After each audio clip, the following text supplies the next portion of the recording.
and again, it's not blowing smoke, but you've been a fan of mine, and I've been a fan of yours, and I can't even know what to say, because since before 1960, before I heard Guess Who I Saw Today, was that the flip side of the record that you did? No, My Foolish Heart was the flip side of To Tell Me the Truth, which was the first single.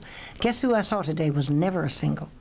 It was just on the album. To this day, it has never been a single, and it actually wasn't even in the first album.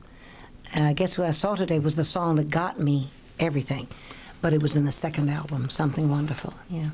That's the second album. But see, in radio stations, it did come out as a 45. They sent around. Yeah, okay.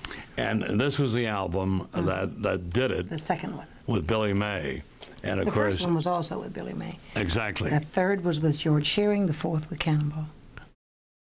Well, the way you did Guess Who I Saw Today tonight, I've got to ask you about that, because I played it. And in fact, I'm going to leave you a little tape of what I said about it, because when I heard it, I was on the coast of Maine, and I was listening to it.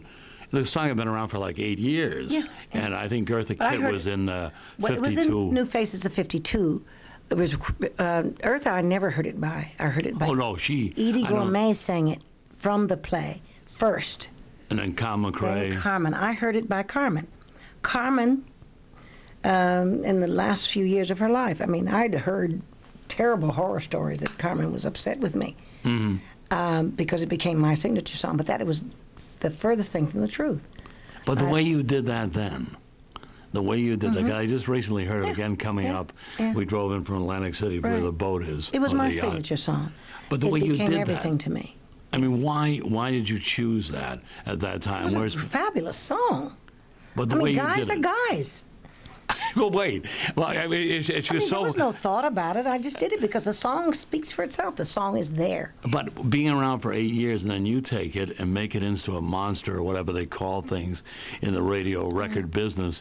I mean, with such the guitar. Who was the guitarist on that? I think it was Jack Marshall. I mean, when you hear that with guitar, and tonight.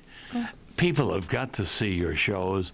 I want to just touch on a couple of things, but the way you did it tonight, with a little bit of that Nancy that comes through. It gets a little bitter from time to time, which I mean, after singing it forever, when you sing a song for that long, it just changes every night. But the song itself speaks for itself. And if guys were different, I couldn't do that song if the song weren't that strong. It has nothing to do with my performance. The song is really strong.